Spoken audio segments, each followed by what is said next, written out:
तो फाइनली सरकार ने अरावली रेंज पर एक बड़ा यू टर्न लिया है। आप देख ही रहे होंगे पिछले कुछ दिनों से लगातार चाहे सोशल मीडिया हो, ग्राउंड लेवल पर हो, काफी ज्यादा प्रोटेस्ट देखने को मिल रहा था। लोगों की यही डिमांड थी कि सरकार ने जिस तरह से डेफिनेशन दिया है सुप्रीम कोर्ट को, और सुप्रीम कोर्ट ने आसानी से एक्सेप्ट भी कर लिया, इसकी वजह से पूरा का जो पूरा अरावली रेंज है वो बहुत बड़े खतरे में आ जाएगा। यहाँ पर अगर अरावली को नुकसान होता है, थोड़ा भी अगर होता है, तो इसका बड़ा इंपैक्ट होगा एनवायरमेंट के ऊपर, और स्पेशली दिल्ली, हरियाणा, राजस्थान, गुजरात। तो यहाँ पर आप देख सकते हो खबर, no new mining leases in Aravallis will protect entire range, centre's big order. Aravalli range है क्या? देखिए, आप सब जानते हैं कि अरावली रेंज सबसे oldest mountain system in the world है। जी हाँ, एक समय हुआ करता होगा जब अरावली जो है हिमालय से भी ऊंची हुआ करती होगी, लेकिन वो इतनी पुरानी थी, धीरे धीरे करते करते इरोड होती गई। और इसका अगर आप रेंज देखोगे, ये बेसिकली गुजरात से स्टार्ट होता है, राजस्थान होते हुए हरियाणा, और फिर दिल्ली में जाकर एंड होता है। और इसका टोटल लेंथ करीब 800 किलोमीटर के आसपास बताया जाता है। सबसे इंपॉर्टेंट यह है कि ये नेचुरल इकोलॉजिकल बैरियर की तरह काम करता है। मतलब थार डेजर्ट एक तरफ, इस साइड थार डेजर्ट हो गया, और दूसरी तरफ जो इंडो गैंगेटिक प्लेन है, जो कि काफी इंपॉर्टेंट है हमारे एनवायरमेंट पर्सपेक्टिव से, एग्रीकल्चर पर्सपेक्टिव से, तो उसमें एक बैरियर का काम करता है। मतलब जो डेजर्टिफिकेशन है इस तरफ, उसको रोकने की कोशिश करता है। और इसके इकोलॉजिकल इंपॉर्टेंस की बात करें तो डेजर्टिफिकेशन को रोकता है। फिर दूसरा ग्राउंड वाटर रिचार्ज जोन की तरह काम करता है राजस्थान, हरियाणा, दिल्ली में।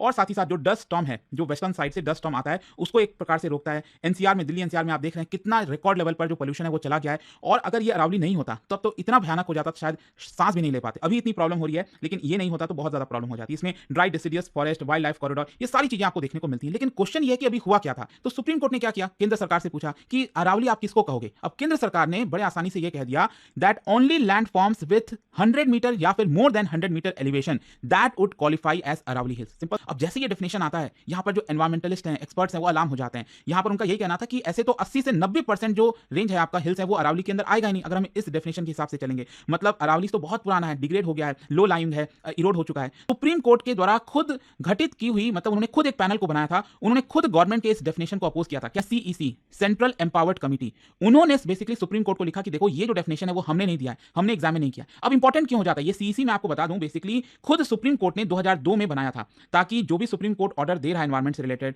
फॉरेस्ट से रिलेटेड, तो वो कंप्लायंस हो, उसको अच्छे से लागू किया जाए, सुप्रीम कोर्ट के ऑर्डर को अच्छे से फॉलो किया जाए। तो इसीलिए पर्टिकुलर बॉडी बनाई गई थी। एंड इसीलिए इन्होंने जो बोला ना, बहुत इंपॉर्टेंट हो जाता है, इन्होंने साफ साफ कहा कि यहां पर हमने इसको अप्रूव नहीं किया है। लेकिन उसके बावजूद भी क्या होता है, 20 नवंबर को सुप्रीम कोर्ट सेंट्रल गवर्नमेंट की जो बात है वो मान जाती है, और इसीलिए ये पूरी प्रॉब्लम आपको देखने को मिली। उसके बाद मैसिव पब्लिक और पॉलिटिकल बैकलैश हुआ। एनवायरमेंटल एक्टिविस्ट हो गए, स्टूडेंट्स हो गए, साइंटिस्ट हो गए, geologist, local communities, opposition political party, सभी ने आर्गुमेंट दिया कि जो नया डेफिनेशन है इसकी वजह से यहां पर आप चीजों को डाइल्यूट कर रहे हो, एनवायरमेंटल प्रोटेक्शन को खत्म कर रहे हो। यहां पर जो अरावलीज है ये कोई आइसोलेटेड हिल्स नहीं है, ये इंटीग्रेटेड इकोसिस्टम है, और एक बार अगर इसमें डैमेज हुआ तो इट विल बी इरिवर्सिबल। आप वापस इस चीजों को नहीं ला पाओगे। मतलब ये जो प्रेशर है कहीं ना कहीं ये काम किया, और सेंट्रल गवर्नमेंट को फाइनली एक बड़ा यूटर्न लेना पड़ा।